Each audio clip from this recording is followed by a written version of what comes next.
कोणतंही आव्हान स्वीकारायचं हे आता काय महिलांसाठी नवीन झालेलं नाहीये. प्रत्येक आव्हान ती स्वीकारते आणि ती पूर्ण करून दाखवते. हेच तर खरं स्त्रीत्व आहे असं मला वाटतं. आज जागतिक महिला दिवस या निमित्तानंच अशाच आव्हानांचं आयुष्य ज्यांनी स्वीकारलं किंवा आव्हान ज्यांनी स्वीकारून आपली कारकीर्द घडवली अशा रत्नागिरीच्या सायबर सेलच्या पोलीस निरीक्षक माननीय स्मिता सुतार मॅडम यांना आपण इथे भेटायला आलेलो आहोत. सायबर गुन्हे हे आता नवीन आव्हान पोलीस विभागामध्ये उभं राहिलेल्या पोलिसांच्या समोर आणि या गुन्ह्यांचा आवाका एवढा मोठा आहे की नेमके कुठे गुन्हे घडतात, गुन्हेगार कुठे आहेत याची कल्पना सुद्धा नसते. आणि अर्थातच हा विभागच चॅलेंजिंग आहे आणि हे चॅलेंज सुतार मॅडम यांनी स्वीकारले. तर आपण आजच्या महिला दिनाच्या निमित्तानं त्यांच्याशी गप्पा मारणार आहोत, त्यांच्या कार्यपद्धतीबद्दल जाणून घेणार आहोत. त्यांनी हे क्षेत्र का निवडलं, पोलीस विभाग का निवडला तेही जाणून घेणार आहोत. मॅडम आपलं खूप खूप स्वागत आणि महिला दिनाच्या खूप खूप शुभेच्छा तुम्हाला. एकतर मॅडम पोलीस विभाग आणि त्यातही सायबर सेलच्या तुम्ही प्रमुख आहात. तर मला जाणून घ्यायला आवडेल की पहिलं तुम्ही पोलीस क्षेत्रात कशा आलात, तुमचं शिक्षण कुठे झालं, तुमचं गाव कुठलं आहे? नमस्ते सर्वांना. सर्वप्रथम महिला दिनाच्या सर्व महिलांना खूप खूप शुभेच्छा. माझं नाव स्मिता सुतार. मी सध्या पोलीस निरीक्षक म्हणून सायबर पोलीस स्टेशन रत्नागिरी येथे कार्यरत आहे. माझं शिक्षण म्हटलं तर माझं BSc इलेक्ट्रॉनिक्स हा माझा सब्जेक्ट होता. मी मूळची सांगलीची आणि सांगलीमध्ये एक खेडेगाव आहे आणि त्या खेडेगावामध्ये माझं 10वीपर्यंत शिक्षण झालेलं होतं. 11वी पासून पुढचं जे शिक्षण आहे ते पूर्ण सांगलीमध्ये झालं. कस्तुरबा वालचंद कॉलेज ज्याला KWC म्हणतात, तर ते KWCला माझं ग्रॅज्युएशन पूर्ण झालं. 2003 मध्ये माझं ग्रॅज्युएशन हे संपलेलं आहे. आणि तेव्हा इलेक्ट्रॉनिक्स हा विषय नवीन होता. इलेक्ट्रॉनिक्स म्हटलं तर मला पहिल्यापासून सेल जोडणं, हे करणं, काहीतरी असं करत राहणं, टेक्निकल गोष्टींची खूप आवड होती आणि ह्या गोष्टींमुळे मला इलेक्ट्रॉनिक्सची जास्त आवड होती. आणि इलेक्ट्रॉनिक्समध्ये कसं प्रत्येक पार्टची माहिती जी आहे ती तुम्हाला ते इन डेप्थमध्ये मिळते. आणि ते झाल्यानंतर 2004ला जेव्हा मी कम्प्युटर हार्डवेअरसाठी मी भारतीय विद्यापीठमध्ये ॲडमिशन घेतलं आणि तेव्हा ॲडमिशन घेतलं तेव्हा मला माझ्या मैत्रिणीने असं सांगितलं की MPSCची एक ॲड आलेली आहे जी फक्त PSIसाठी आहे. आता PSIसाठी आहे म्हटल्यानंतर मला त्याच्यामध्ये इंटरेस्ट का वाटला, कारण मी BSc मध्ये शेवटचे 3 वर्ष NCC केलेलं होतं. कारण मला जायचं होतं आर्मीमध्ये, स्टाफ सिलेक्शन वगैरेची मला एक्झाम द्यायची होती तेव्हा. आणि आय ट्राईड फॉर दॅट. पण त्याची हाईट रिक्वायरमेंट जी होती ती 5'4" होती आणि माझी 5'3" राहिली. त्याच्यामुळे मला तिथे जाता नाही आलं. परंतु युनिफॉर्मचं जे काही क्रेज होतं ते मला होतं. आणि PSIची ॲड आल्यानंतर मी फर्स्ट प्रायोरिटीनं ते भरलं. अडचण अशी आली की माझं जे काही इलेक्ट्रॉनिक्स वगैरे हा जो विषय होता तो होता इंग्लिशमध्ये आणि MPSC पूर्ण करावी लागली मराठी. त्यामुळे थोडासा एफर्ट्स मला घ्यावे लागले. परंतु फर्स्ट अटेम्प्टमध्ये माझं 2005ला फायनल सिलेक्शन वगैरे झालं. 2006 ते 2007 आमचं नाशिकला महाराष्ट्र पोलीस अकॅडमी येथे ट्रेनिंग झालं आणि 7 नंतर 2014 पर्यंत मी पुणे शहर येथे कार्यरत होतं. तिथेच माझं प्रमोशन झालं 2012 मध्ये APIचं. आणि त्यानंतर मी कोल्हापूर जिल्ह्यामध्ये माझी ट्रान्सफर झाली इलेक्शन्समध्ये.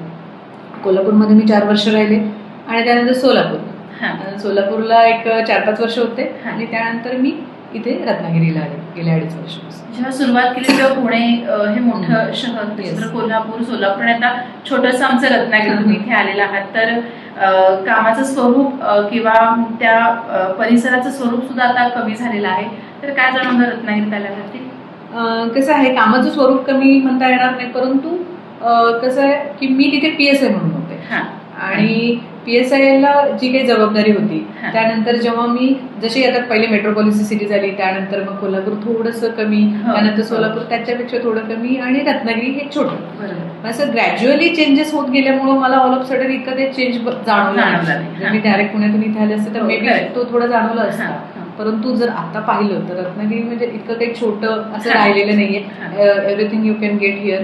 पण बऱ्याचशा गोष्टी होतात, बरेचसे जे काही प्रसिद्ध व्यक्तिमत्व आहेत ती रत्नागिरीतील आहेत. त्यामुळं रत्नागिरी असं काही छोट्या स्वरूपातलं राहिलेलं नाही. परंतु बिंग अ PI कामाचा आवाका जो आहे तो बघायला गेलं तर बऱ्यापैकी आहे. तुम्ही ज्यावेळेला इथे आलात आणि रत्नागिरी जॉईन झाला तेव्हा पहिल्यांदाच तुमच्याकडे सायबर सेलची जबाबदारी आली का, की कुठे कुठे तुम्ही आतापर्यंत काम केलं रत्नागिरीत? रत्नागिरीमध्ये मी आल्या पहिल्यांदा सायबरच मला ऑफर झालेली होती. कारण होतं असं की माझं इलेक्ट्रॉनिक्स बॅकग्राऊंड झाल्यामुळे मी इथे येण्यापूर्वी जसं सोलापूरला होते, सोलापूर ट्रेनिंग सेंटरला होते आणि तिथे कम्प्युटर हा विषय शिकवण्यासाठी लेक्चरर होते. मग तेव्हा मी विलिंगली तिथे संगणक आणि पूर्ण सायबरचे काही फ्रॉड्स असतील किंवा काय असेल त्याच्याबद्दलचं तिथे लेक्चर्स देण्यासाठी मी अवेलेबल होते. त्यामुळे त्याच्याबद्दलचं वाचन पण झालं, माझं जे काही शिक्षण होतं त्याचं रिवाईज झालं आणि त्यामुळे मला आणि त्याच्या पूर्वी मी बरेचसे कोर्सेस पण जे काही आमचे म्हणजे डिपार्टमेंटल थ्रू जे काही कोर्सेस असतात तर ते कोर्सेस सुद्धा मी सायबरचे केलेले आहेत. त्यामुळे सायबरबद्दल आवड ही होतीच आणि इथं येऊन मला इथल्या एरियाची जास्त माहिती नव्हती. त्यामुळे सायबर हे मला बेटर वाटलं, माझ्या याच्याशी रिलेटेड वाटलं. पण मग तुम्ही पोलीस स्टेशन केलीच नाहीत की? केले. मी पहिले 6-7 महिने सायबर पोलीस स्टेशनला होते आणि त्यानंतर संगमेश्वर पोलीस स्टेशनला म्हणजे ट्रान्सफर झाले. संगमेश्वर पोलीस स्टेशनला मी 6 ते 7 महिने कार्यरत होते इलेक्शनच्या काळामध्ये. त्यानंतर पुन्हा सायबरला ट्रान्सफर. मॅडम, सायबर क्षेत्र असं म्हटलं तर आपण जे तुलना करतो त्यावेळेला इतर गुन्हे म्हणजे चोरी, घरफोडी हे वेगवेगळे गुन्ह्यांचं विभाग स्वरूप असतं आणि सायबरमध्ये अजून वेगवेगळे गुन्हे असतात आणि हे किचकट आहे असं वाटतं. तर हे तर नक्कीच चॅलेंजिंग आहे हे सगळं. तर याची उकल करताना तुम्हाला काय जाणवतं दोन्हीचे कंपॅरिझन केलं तर पोलीस स्टेशनचं काम आणि सायबर पोलीस स्टेशनचं काम हे दोन्ही वेगवेगळ्या पद्धतीने चालतं. पोलीस स्टेशनमध्ये एखादी व्यक्ती येईल आणि सांगेल की मला या व्यक्तीने शिवी दिली, या व्यक्तीने मारलं किंवा मला या व्यक्तीने फसवलं, अशा पद्धतीच्या कंप्लेंट्स तुम्हाला पोलीस स्टेशनला मिळतील पाहायला. परंतु सायबर पोलीस स्टेशनला असं होतं की समोरची जे काही तुमच्यासोबत घडलाय क्राईम हे जरी खरं असेल तर करणारी व्यक्ती जो क्रिमिनल आहे तो तुमच्या स्क्रीनच्या पलीकडची व्यक्ती असते. कधीतरी तुमच्या ओळखीचा असू शकतो, अगदी क्वचित तुमच्या ओळखीची व्यक्ती असते जे ते करते किंवा जास्तीत जास्त जे असतं ते अननोन असतं आणि ते तुमच्या कधी कधी रत्नागिरीतील असू शकतात किंवा रत्नागिरीच्या बाहेरचे किंवा बाहेरच्या जिल्ह्यातले किंवा बाहेरच्या राज्यातले किंवा बाहेरच्या देशातले सुद्धा बरेचसे क्रिमिनल्स जे आहेत ते तुमच्या बाबतीत गुन्हा करू शकतात. बरोबर आहे. म्हणजे खूप मोठं आव्हान तुमच्या समोर येतं. पण ज्या वेळेला तुमच्यासमोर हे सगळे, कारण ह्यांच्यामध्ये वेगवेगळे स्वरूपाचे गुन्हे असतात, आर्थिक असतात किंवा मानसिक सुद्धा असतात किंवा एखाद्याची काय म्हणतात तरुणींना फसवणारे पण गुन्हे इकडे घडत असतात. तर जेव्हा एखादा फिर्यादी तुमच्या समोर येतो त्यावेळेला तुम्ही त्यांना कसं टॅकल करता आणि ते गुन्ह्यांची उकल कशी होते? होतं कसं की जेव्हा फिर्यादी तुमच्याकडे येतात म्हणजे एखाद्या बाबतीत घडलेला असतो गुन्हा, जर समजा तो गुन्हा आर्थिक स्वरूपाचा असेल तर आम्ही आमच्या अवेअरनेसच्या कार्यक्रमातून प्रत्येक प्रोग्राम्समध्ये आणि प्रत्येक ठिकाणी सांगतो असं की बाबा तुम्ही पहिले 1930 कॉल करायचं. जेव्हा तुमच्या लक्षात येतं की बाबा माझ्या बाबतीत फसवणूक झालेली आर्थिक आणि त्याबद्दल काय करू समजत नाहीये, बँकेत जाऊन सुद्धा कळत नाही, बँक काय म्हणते की तुम्ही OTP दिला, तुम्ही हे केलं तर त्याला आम्ही जबाबदार नाहीये, मग त्यावेळी अशा वेळी करायचं काय तर 1930 कॉल करायचा. आपण जे काही ट्रान्झॅक्शन केलेलं आहे ती माहिती जर तुम्ही त्याच्यामध्ये दिली तर तुम्ही तुमचे पैसे ज्या अकाउंटला गेलेले आहेत तर त्या अकाउंटमध्ये थांबून ठेवण्याची, होल्ड करून ठेवण्याची पॉवर जे आहे ते बँकेला मिळते. मग बँक तुमची अमाऊंट जी आहे ते लिंक किंवा होल्ड करते. मग तुमच्या बाबतीत घडलेला गुन्हा आहे तो जेन्युइन आहे आणि खरंच तुमच्यासोबत फ्रॉड घडलेला आहे आणि तुमचेच ते पैसे आहेत हे तुम्ही जेव्हा नंतर आपल्याला दिसून येईल तपासातून किंवा चौकशीतून, तेव्हा तुम्हाला कळेल की बाबा हा आपले पैसे आहेत त्याच्यामध्ये. मग बँक ऑर्डर करून आपले पैसे मिळण्याचे चान्सेस त्याच्यामध्ये जास्त असतात. त्यामुळे सगळ्यांनी हे लक्षात ठेवणं गरजेचं आहे की या प्लॅटफॉर्मद्वारे मी आणखीन एकदा अवेअर करण्याचा माझा मानस असेल की याच्यामध्ये 1930 हा जो काही हेल्पलाईन नंबर आहे ह्या हेल्पलाईन नंबरवर जर तुम्ही कॉल केलात तर तुम्हाला तुमच्या बाबतीत जर आर्थिक फसवणूक झालेली असेल तर तुमचे ज्या अकाउंटला पैसे गेलेले आहेत ते पैसे तिथे होल्ड करून ठेवण्याचे जे काही प्रोसेस आहे ती लगेच स्टार्ट होते. त्यामुळे ते तुम्ही करणं गरजेचं आहे. आता हे झालं आर्थिक फसवणुकीबाबत. कधी कधी असं होतं की तुमचं व्हॉट्सअप हॅक केलं जातं आणि आता आपण पाहिलं की बरेचसे आपली जी कामं आहेत ते व्हॉट्सअपवरती चालू आहेत. आपल्या खूप साऱ्या गोष्टी म्हणजे इतर व्यवहार जे असतील ते सुद्धा व्हॉट्सअपवरती चालू आहेत. व्हॉट्सअप हॅक झाल्यानंतर माणूस पॅनिक होतो. एकतरी त्याला कॉल येतो कधी कधी की बाबा तुमचं व्हॉट्सअप हॅक आम्ही केलेलं आहे किंवा आम्हाला तुम्ही एवढे असे पैसे वगैरे काही दिले तर आम्ही तुमचं काय असेल ते तुम्हाला परत करू असंही होतं. किंवा आमच्याकडे जरी डायरेक्ट त्या एखाद्या सायबर पोलीस स्टेशनच्या जवळपास तुम्ही असाल तर तिथे तुम्ही आलं तर ती प्रोसिजर तिथे करून दिली जाते इमिडिएटली जे असेल ते. किंवा तुमच्या नातेवाईकांना जर तुम्ही सांगितलं की तुमचं व्हॉट्सअप हॅक झालं असं स्टेटसला जरी ठेवलं तरी त्या व्हॉट्सअपद्वारे जर त्या व्यक्तीने तुमच्या नातेवाईकांना किंवा इतर व्यक्तींना जर पैशांची मागणी केलेली असेल तर ती तुम्हाला रोखता येईल. कारण अशा बऱ्याचशा केसेस आहेत की पैशांची मागणी होते आणि आपल्याच व्यक्तीने पैसे मागितलेत म्हणून 20-25 हजार असेल किंवा किती असेल ते असे दिले जातात, विश्वासाने दिले जातात. कारण कसं होतं की डायरेक्ट बोलणं कमी झालेलं आहे आणि व्हॉट्सअप चॅट खूप झालेलं आहे, त्यामुळे विश्वास जो आहे तो त्या ह्याच्यावरती बसतोच असंही होतं. किंवा मग कधी कधी असं होतं की तुम्ही एखाद्या ॲपवरून लोन घेता, म्हणजे लोन ॲप्स जे आहेत, म्हणजे आता जसं सायबर क्राईम्सचे जर प्रकार जर पाहिले तर त्याच्यामध्ये हे इकॉनॉमिकल ऑफेन्स आणि डिफेमेशनसाठी किंवा हॅरॅशमेंटसाठी जे काही तुमचे महिलांचे फोटो वगैरे मॉर्फ केले जातात, त्यांचा फोटो घेतला जातो आणि तो नंतर त्याच्यामध्ये एखादा नेकेड फोटो किंवा असं जोडून एआयच्या माध्यमातून व्हिडिओ वगैरे केला जातो. तर अशा पद्धतीचे त्याच्यामध्ये जे काही मॉर्फ केलेले फोटो वगैरे डिस्ट्रीब्युशन होणार असतं तर ते आपल्याकडून थांबवलं सुद्धा जाऊ शकतं. तर ते कसं थांबवलं जातं की जेव्हा तुम्ही अशा काहीतरी कंप्लेंट आमच्याकडे येते तेव्हा ज्या प्लॅटफॉर्मवरती तो व्हायरल होत आहे तर तो व्हायरल झालेला प्लॅटफॉर्मला आम्ही इंटिमेट करतो की बाबा असं असं झालं, इंटिमेशन देतो त्यांना असं असं ह्या व्यक्तीबाबतीत झालेलं आहे आणि हा फोटो किंवा हा व्हिडिओ आहे तो कुठे व्हायरल होऊ द्यायला नाही पाहिजे आणि आहे त्या प्लॅटफॉर्मवरून डिलीट होण्यासाठी जी प्रोसिजर आहे ती आपण सायबर पोलीस स्टेशनकडून करतो. त्यामुळे एखाद्या व्यक्तीचे जरी मॉर्फ केलेले फोटो असतील किंवा विवस्त्रावस्थेतील काही व्हिडिओ वगैरे केले असतील आणि ते एखाद्या प्लॅटफॉर्मवर असतील आणि तुम्ही जर आम्हाला कळवलं की असं असं आहे तर ते तिथून टेकडाऊन किंवा ज्याला आपण डिलीट करतो म्हणतो तर ते आपण तिथून डिलीट करू शकतो आणि व्हायरल होण्यापासून पण रोखू शकतो. हे झालं तिसरा प्रकार. आणखीन असे असतात की डिजिटल अरेस्टचे केसेस जे आहेत ते आता खूप मोठ्या प्रमाणात घडत आहेत आणि त्याची जर ह्या बाकीच्या गुन्ह्यांमध्ये म्हटलं तर हॅरॅशमेंट असेल किंवा मानसिक त्रास असेल किंवा पैशांची मागणी वगैरे असं असेल, पण डिजिटल अरेस्टमध्ये हे सगळ्यात जास्त प्रमाणामध्ये पैशांची मागणी ही केली जाते. डिजिटल अरेस्ट म्हणजे काय करतात ते की तुम्हाला कॉल करतात आणि तुम्हाला सांगतात की तुमच्या ह्या बँकेच्या अकाउंटमधून असे ट्रान्झॅक्शन झालेले आहेत किंवा त्या ह्याच्यामधून तुमच्या इथे मनी लॉन्ड्रिंगचा प्रकार झालेला आहे आणि त्याची एन्क्वायरी करायची आहे. मग तुम्ही दिल्ली वगैरे असं काहीतरी नावं सांगतात, आम्ही सीबीआय मधून बोलतो म्हणून सांगतात किंवा असे वेगवेगळे जे काही वेल नोन म्हणजे एजन्सीज आहेत, ज्या इन्व्हेस्टिगेशन एजन्सीज आहेत त्यांचं नाव सांगितलं जातं आणि मग म्हणतात की तुमच्या बाबतीत आम्हाला एन्क्वायरी करायची आहे आणि त्यासाठी तुम्ही इथे येऊन तुमची एन्क्वायरी कराल की तुम्ही घर बसल्या कराल. तर व्यक्तीला सोपं काय पडतं की बाबा मी घर बसल्या मी माझी काय असेल ती माहिती देईन. मग ते अशी माहिती देत एन्क्वायरी करत मनी लॉन्ड्रिंगचा प्रकार आहे. तर मनी लॉन्ड्रिंग म्हणजे फक्त तुमच्या पैशांसंदर्भात बोलणं चालू करतात.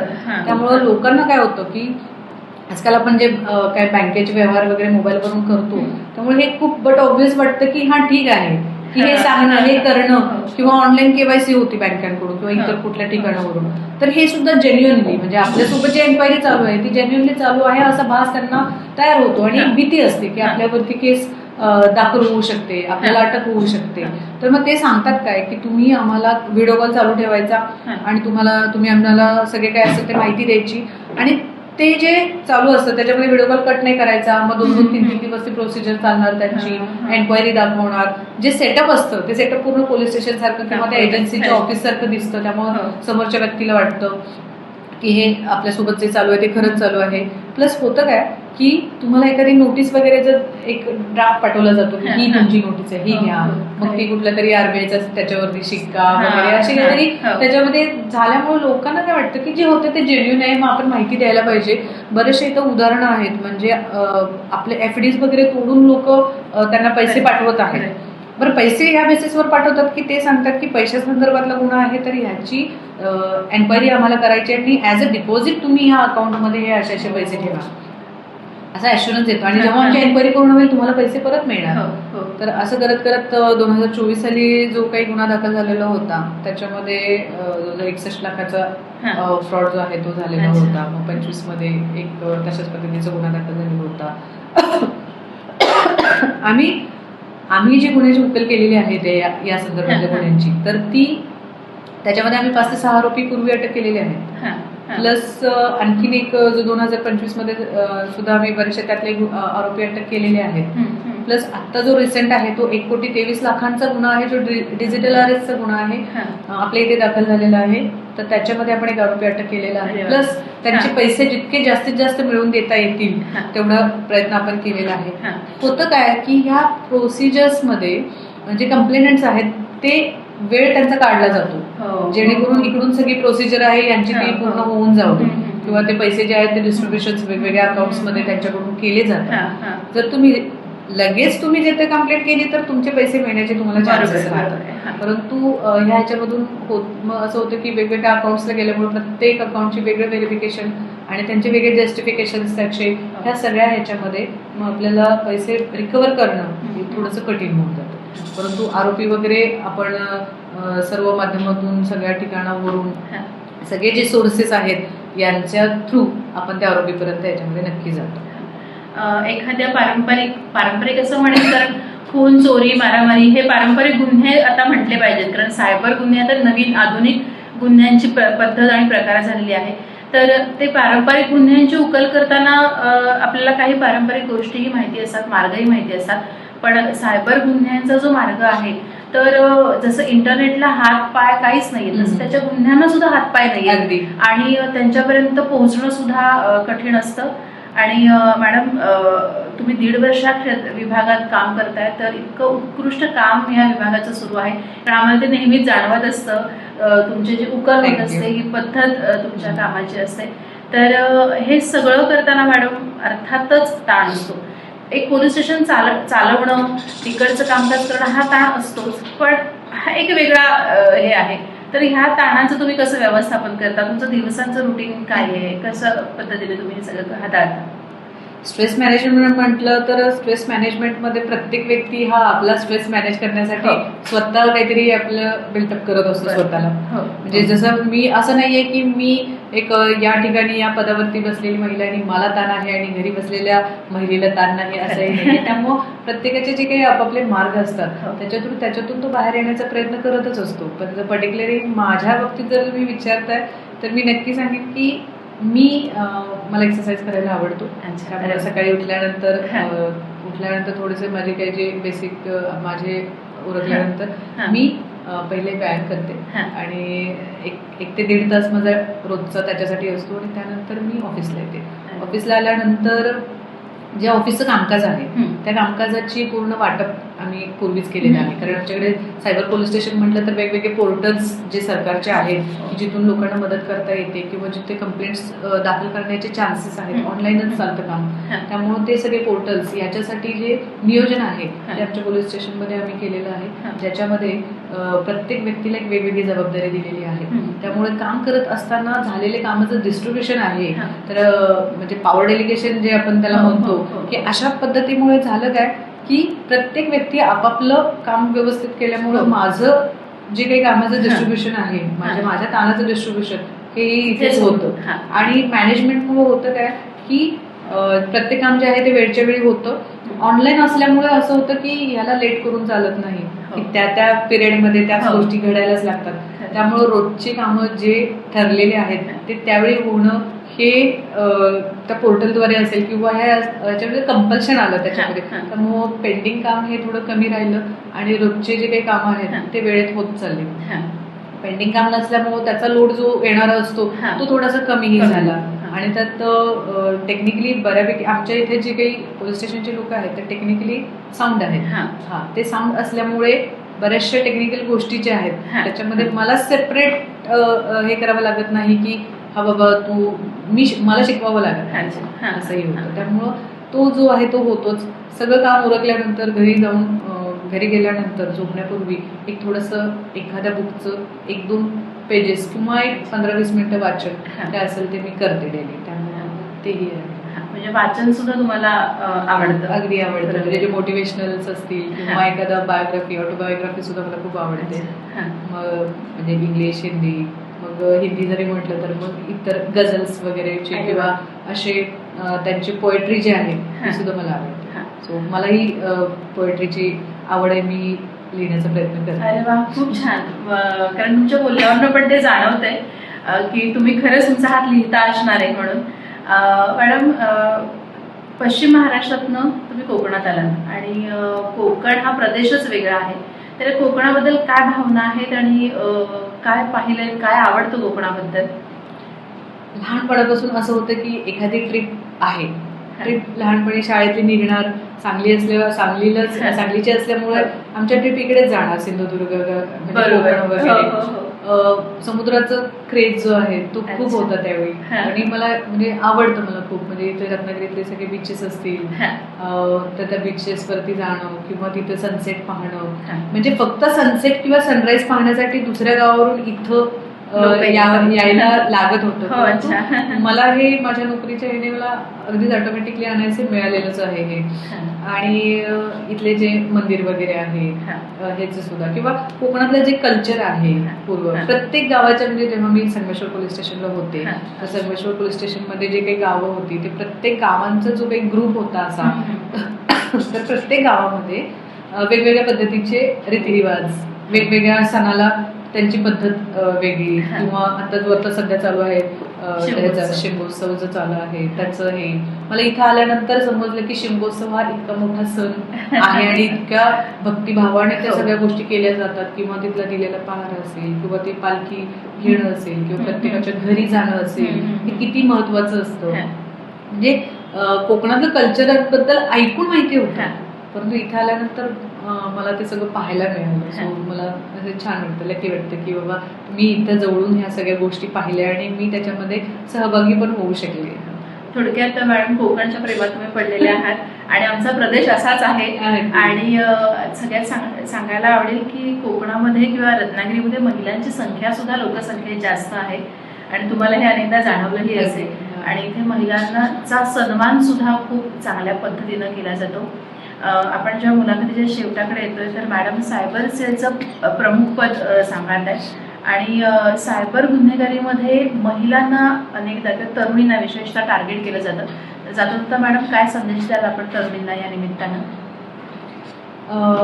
सर्व महिलांना माझी अशी एक विनंती असेल की आजकालचा काळ जो आहे तो स्मार्टफोन आणि डिजिटल गोष्टींचा आहे, त्यामुळे डिजिटल अवेअरनेस येणं हे खूप गरजेचं आहे.